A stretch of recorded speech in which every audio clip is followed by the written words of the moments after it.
Bom dia a todos, mais uma vez. Estamos iniciando mais uma reunião nesta casa, essa reunião domingueira, e que hoje está com pouca assistência, né? Então, o nosso orador, o Toninho, hoje vai falar mais para os espíritos, né? Desencarnados e também alguns encarnados, né? Necessitados, que somos todos nós. Então vamos elevar os nossos pensamentos, esquecer tudo aquilo que nos envolve nessa nossa caminhada, as coisas desta vida, e lembrarmos que somos todos espíritos necessitados de passarmos por este plano para procurarmos sempre, com as oportunidades que Deus nos oferece, aprimorar o nosso espírito para que possamos um dia chegar ao nosso destino. Não sei quando, vai ser que temos uma estrada muito longa, né? E Deus, na sua infinita misericórdia, está constantemente enviando a todos nós, aqueles que já se distanciaram um pouco mais e vêm estender as suas mãos para nos ajudar, para nos elevar, para que possamos todos fazer essa caminhada com um pouco mais de urgência.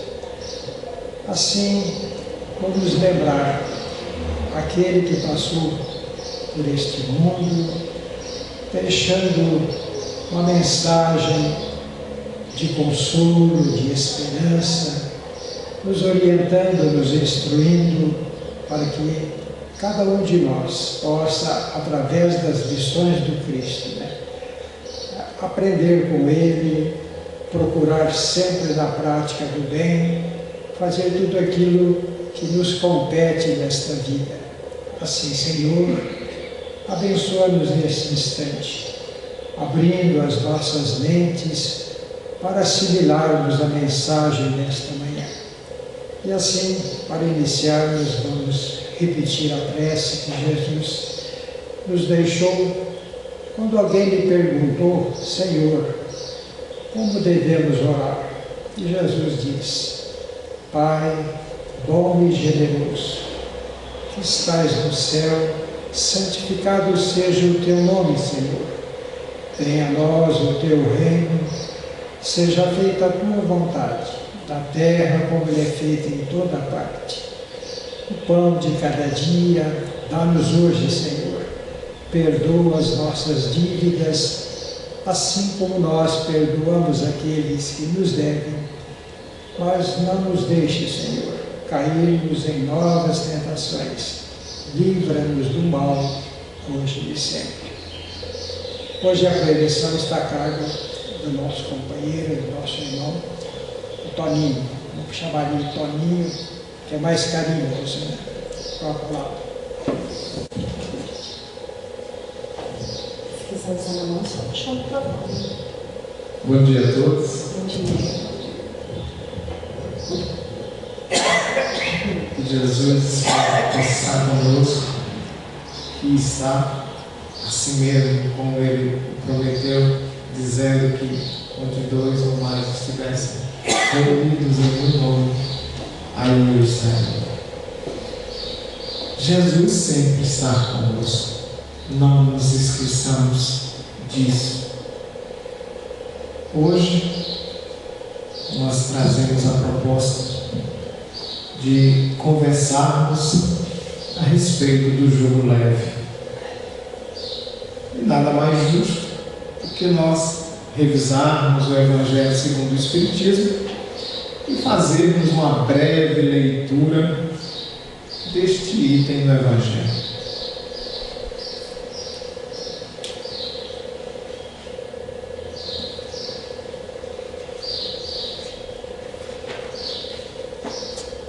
Nós estamos no capítulo 6, o Cristo Consolador,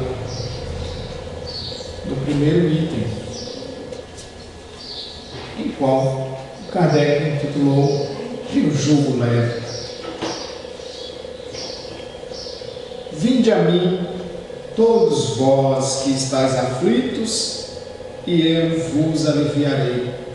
Tomai sobre vós o meu jugo, e aprendei de mim, que sou manso e humilde de coração, e achareis repouso para vossas almas, porque meu jugo é suave e meu fardo é leve.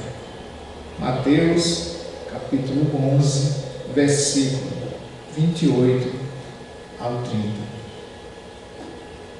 E Allan Kardec complementa: todos os sofrimentos, misérias, decepções, dores físicas, perdas de entes queridos, encontram sua consolação na fé no futuro, na confiança na justiça de Deus, que o Cristo veio ensinar aos homens. Entretanto, sobre aquele que nada espera após esta vida, simplesmente duvida, as aflições tornam-se muito mais penosas, se nenhuma esperança vem diminuir o seu amargor. Eis o que ele levou a dizer a Jesus, eis o que levou a Jesus a dizer: vinde a mim, todos vós que estáis fatigados, e eu vos aliviarei. Jesus, no entanto, colocou uma condição para a assistência à felicidade, e a felicidade que promete aos aflitos. Essa condição está na lei que ele ensina. Seu jugo é a obediência a essa lei, mas esse jugo é leve e essa lei é suave, já que impõe como dever o amor e a caridade.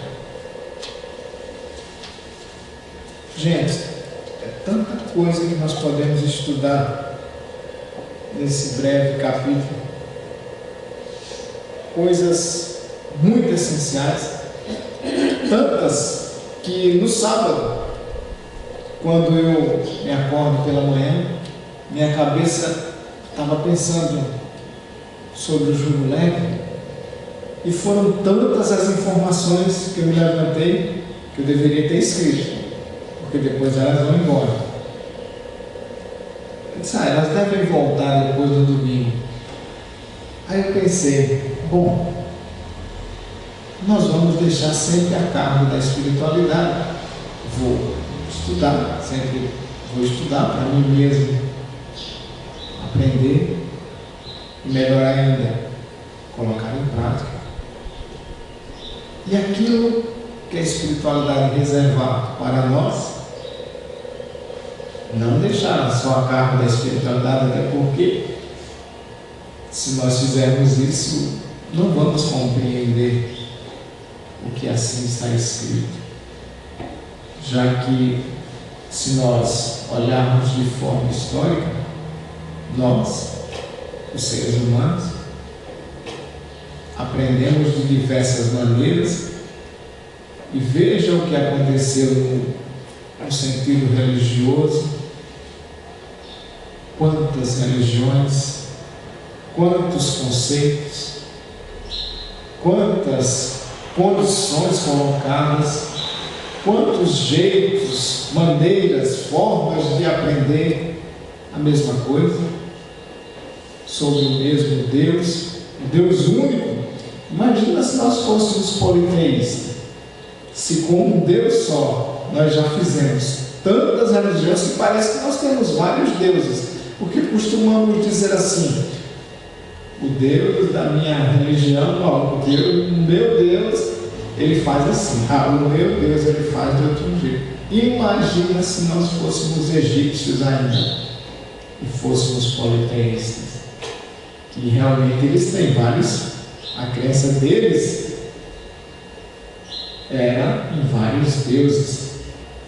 Pois bem, e pensando assim, e vendo essa proposta de Jesus, sentindo, porque, como disse Kardec, o Espiritismo deve ser compreendido, deve ser sentido.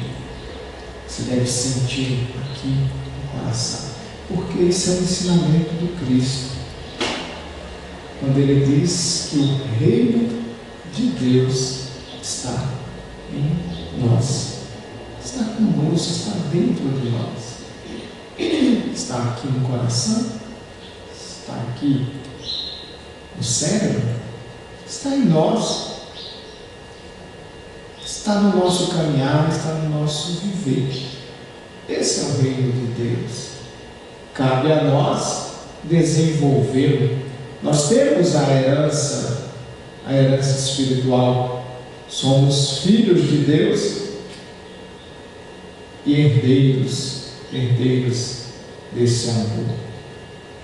E aí eu fiquei pensando, Jesus, com a sua magnitude, com o seu poder supremo, porque vocês imaginem, Allan Kardec, vamos voltar um pouquinho, Allan Kardec nos traz Jesus humano.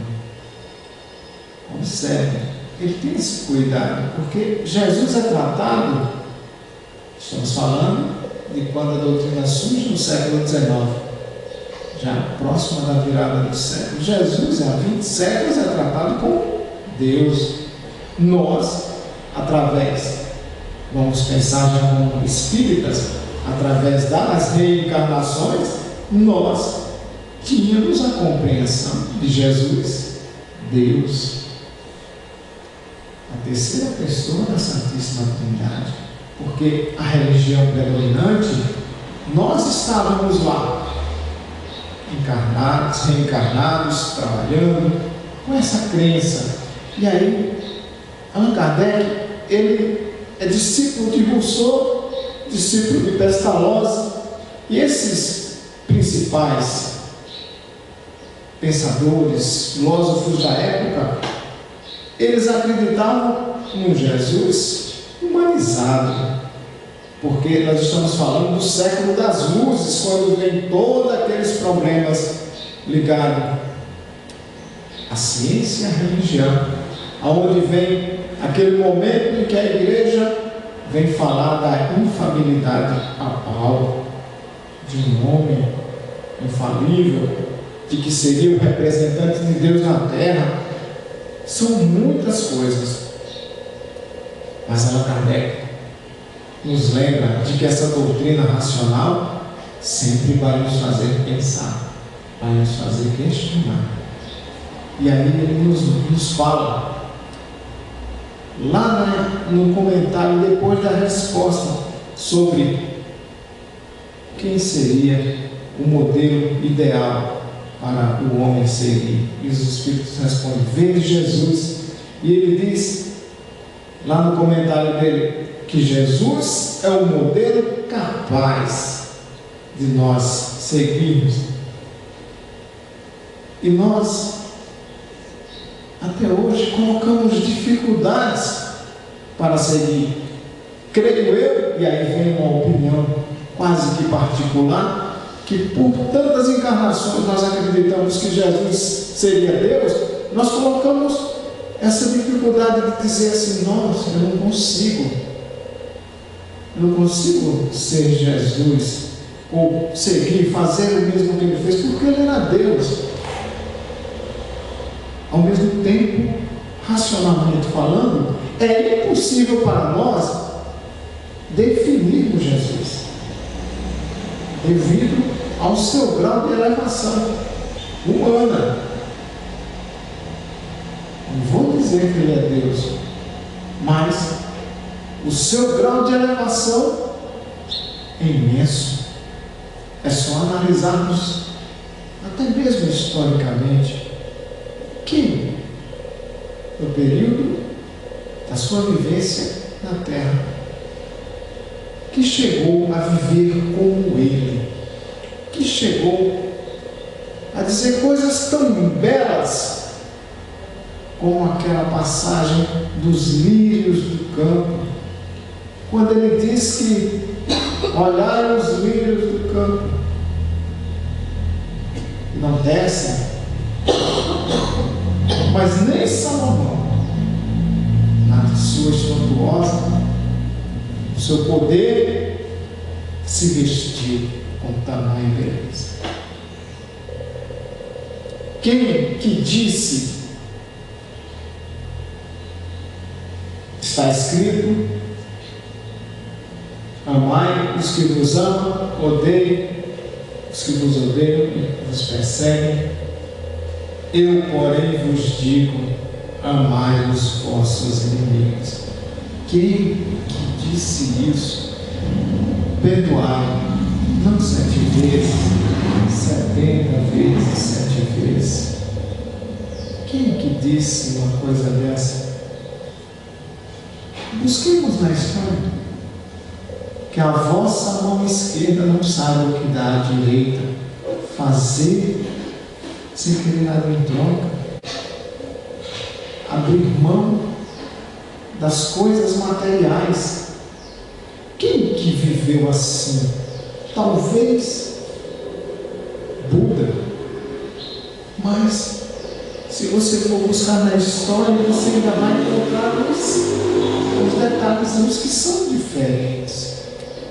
Se você buscar, tiver tempo de ir lá e saber como vivia Buda, vai encontrar algumas diferenças.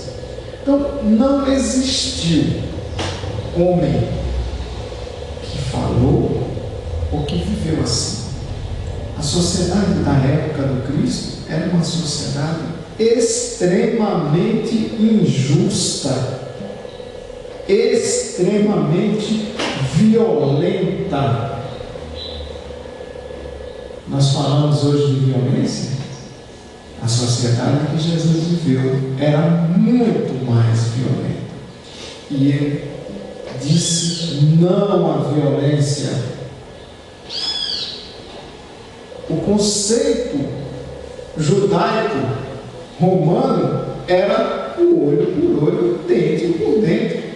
Se você foi agredido, você vai devolver a violência, você vai se vingar, porque seria algo covarde você não fazer isso. Mas Jesus fala diferente, Ele faz diferente. Quem é esse homem que assim projeta um novo caminhar, um novo destino? Quando nós lembramos da figura que representa a palavra jugo naquela época, porque Jesus está falando para homens muito simples, e o jugo é aquela coisa colocada no boi para controlar o direcionamento do animal quando ele está puxando a carga, caminhar sempre numa reta aonde ele não sai do caminho.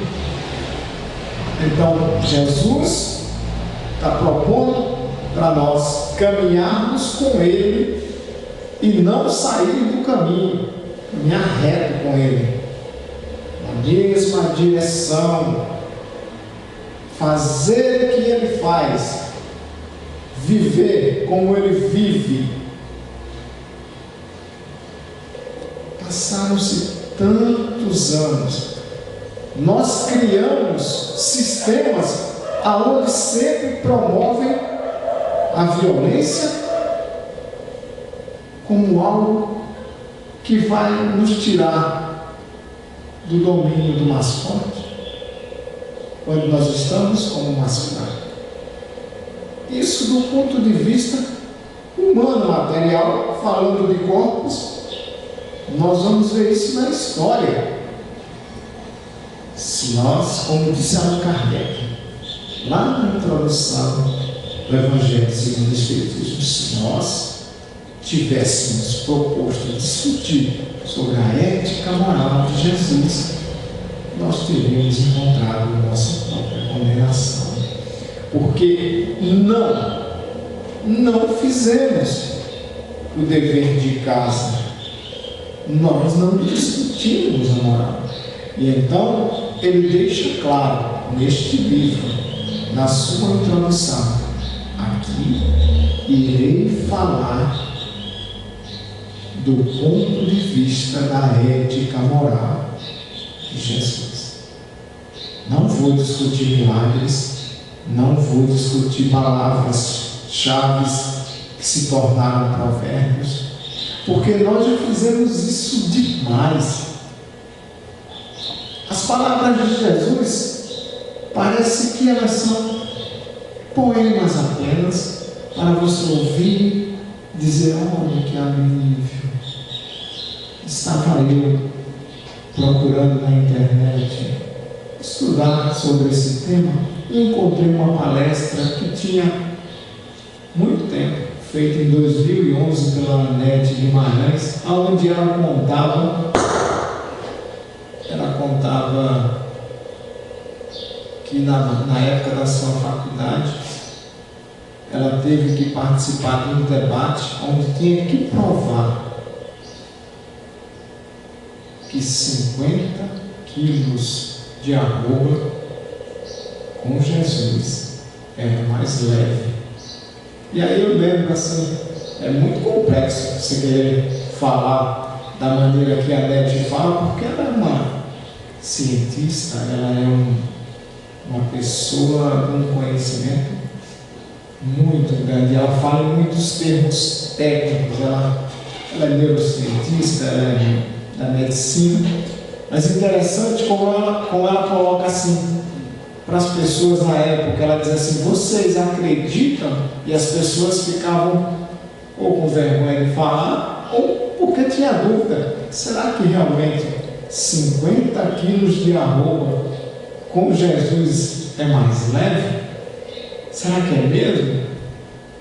E ela consegue provar usando a ciência, mostrando que Jesus não falou para enfeitar, nem falou para aliviar. Ah, que palavra bonita, é só para aliviar. Jesus falou verdades absolutas, não perdeu tempo. O que ele falou é verdade, ponto. Ah, você está sendo mais um fanático religioso. Mas ela provou, usando a ciência, de que de fato 50 quilos de arroba eram mais leves se você tivesse com Jesus. Mostrando que as palavras de Jesus, quando ele diz que o jugo dele é leve, é verdade. Não é apenas para você ler, achar bonito e dizer assim: legal, e vou viver, sem colocar isso aqui no seu coração, aqui na sua mente, dentro de você, e caminhar. Aí volta de novo aquele pensamento: e por que não fizemos essa análise da ética moral de Jesus? Tivemos as cruzadas, tivemos no século XIII, no século XIV, no século XV, no século XVI, no século XVII, a Inquisição. Em nome de Jesus, matamos, queimamos todos que pensavam de forma diferente. Tivemos guerras por vários motivos. Somos nós mesmos fazendo guerras, querendo o poder, dominar sempre pela força, porque é como se fosse um código de ética para nós. Eu não sou covarde, eu não vou aceitar a violência, eu vou devolver, eu vou me vingar. É olho por olho, é dente por dente, até mais. Até mais que isso. Onde está o nosso pensamento cristão? Onde está? Porque temos tantas dificuldades para viver isso. Vem então, no século XIX, o professor Hipólito Belisário, que vai, Allan Kardec, codifica essa doutrina, da qual nós a chamamos de doutrina espírita, a doutrina dos espíritos. E ele vem trazer de novo nas suas linhas, nos seus escritos, Jesus, não mais Jesus, o líder religioso, nem Jesus, Deus, a terceira pessoa da Santíssima Trindade, o primeiro, o segundo, eu nem sei mais. Terezinha deve saber, né? É a segunda, né, Terezinha? Primeiro é Deus, segundo é o Filho, o primeiro é o Pai, o segundo é o Filho, o terceiro é o Espírito Santo. Obrigado por me corrigir. Mas não mais isso. Agora, Jesus, modelo, guia, irmão, amigo, que você pode dizer assim, botar a mão no seu coração e dizer: Senhor Jesus, Jesus, apenas Jesus, me ajuda. E pode ter certeza, Ele estará com você. Tenha certeza, sem piscar nem duvidar. Se você disser do fundo do seu coração, de sua alma, Ele estará com você. Porque Ele é verdadeiramente irmão, amigo, está do nosso lado, exemplo máximo de humildade, não está para lá das nuvens, distante de nós, não vai voltar, porque Ele nunca saiu, Ele sempre esteve e está e estará junto conosco. Apesar de nós ter criado regras de condenações absurdas para aqueles que cometem erros, quando Ele diz: eu vim por estas pessoas, eu estou com elas, e quando Ele esteve aqui vivendo, Ele esteve no meio delas, vivendo, mostrando. É assim, gente. É dessa maneira. Se nós tivéssemos observado sua ética, certamente estaríamos bem melhores agora. Não teríamos cometido nem Primeira nem Segunda Guerra Mundial. Não teria isso. Mas assim não procedeu, assim não aconteceu. Nós já estamos em 2023. E o que fazer? O que fazer hoje? Olhar para dentro de nós mesmos, analisarmos o nosso caminhar, analisarmos a nós.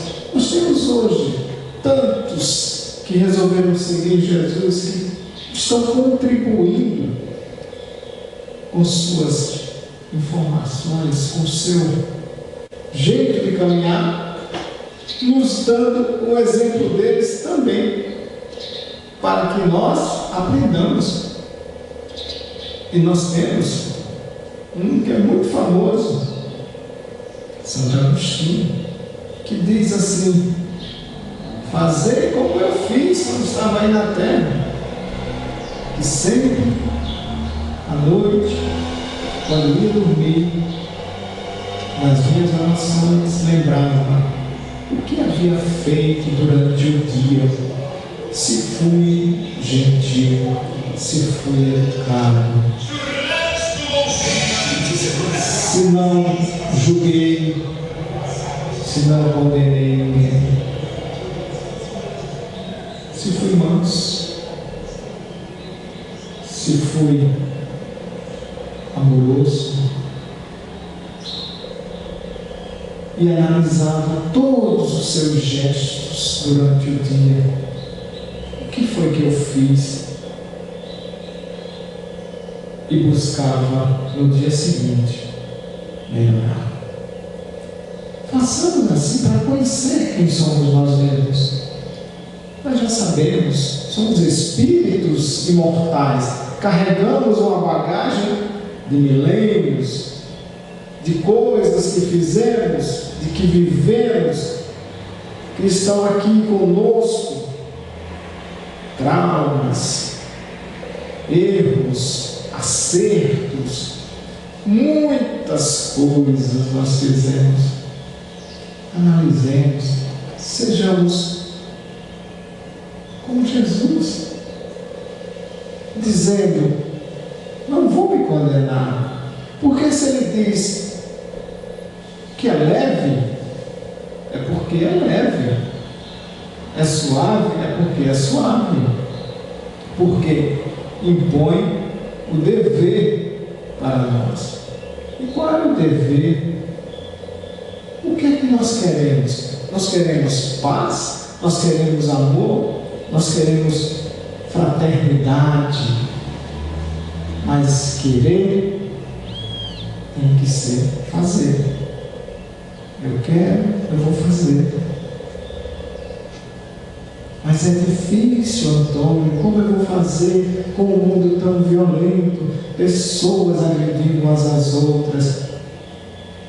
Jesus, em certo momento, fala assim: aquele que chama o outro idiota, mas não a palavra apenas idiota, mas aquele que com uma palavra ofende, é condenado ao fogo eterno.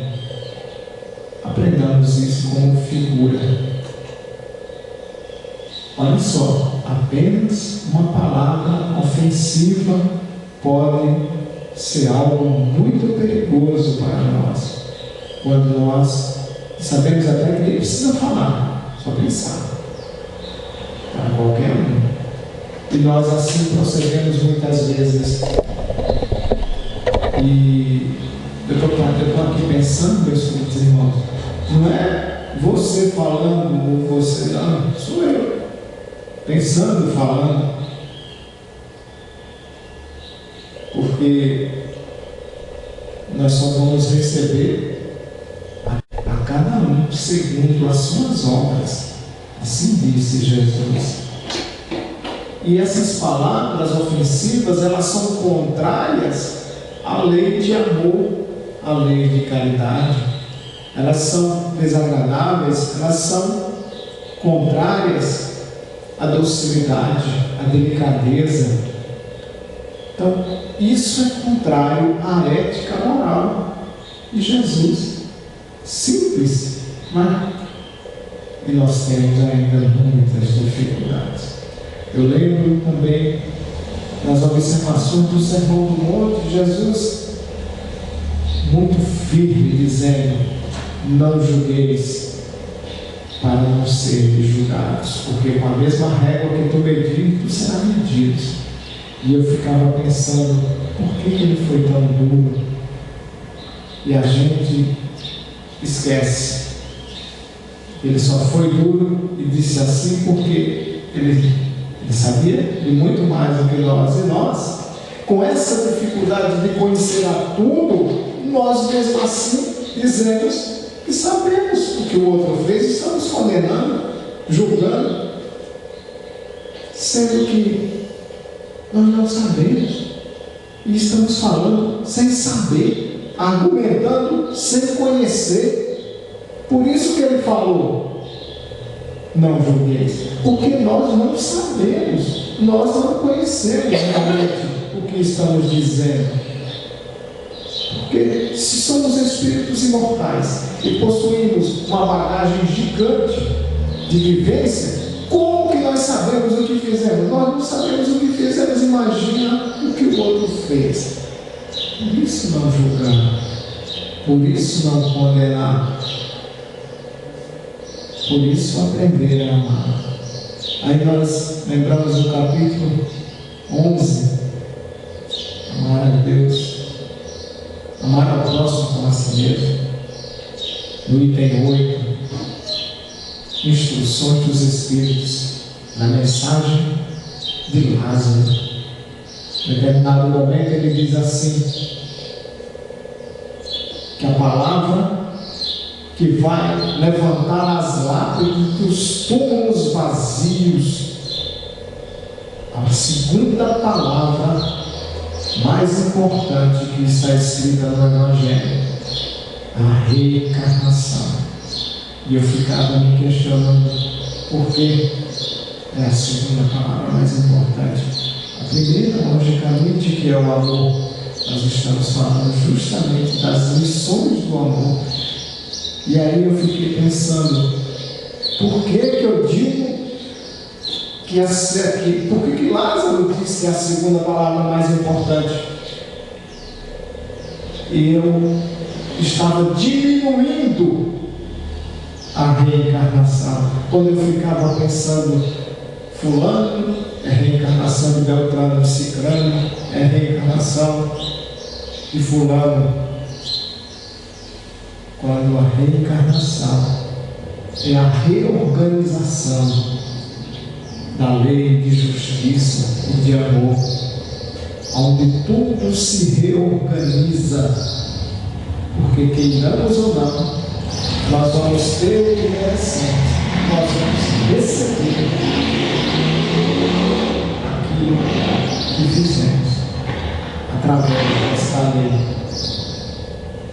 E ainda eu tenho dificuldade de entender a lei e fico da minha teimosia dizendo, esta lei quer impor algo para mim, tal lei quer impor algo para a minha vida, sendo a lei aquilo que me força a baixar o meu orgulho, o meu egoísmo. Como é difícil humilhar-se, como é difícil vencer-se. E aí nós lembramos de Paulo. Paulo, que dizia que o bom combate é o combate a si mesmo. Combater em si mesmo as próprias mazelas, as próprias dificuldades, assim como ele o fez, assim como ele viveu, um exemplo para nós de trabalhador cristão, para nós que almejamos trabalhar com o Cristo como trabalhadores espíritas. E lembrando de uma canção do Tim e da Vanessa, chamado Re-Vida. Re-Vida. Vida novamente. Nós lembramos Re-Vida, de revidar.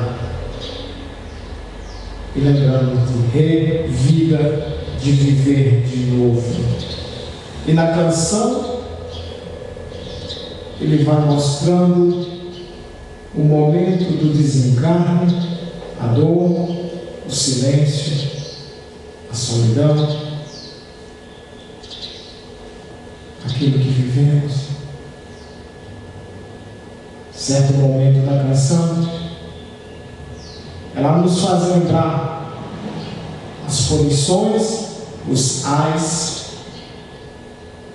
e diz assim: aonde o gládio que nos pune, onde o peso de granitos, onde a sentença que zune Se o amor é maior que meu filho, a oração, a vida, a esperança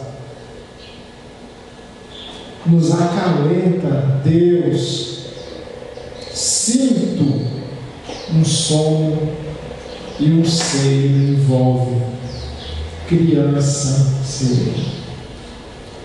A reencarnação, nascemos de novo. Então, meus queridos irmãos,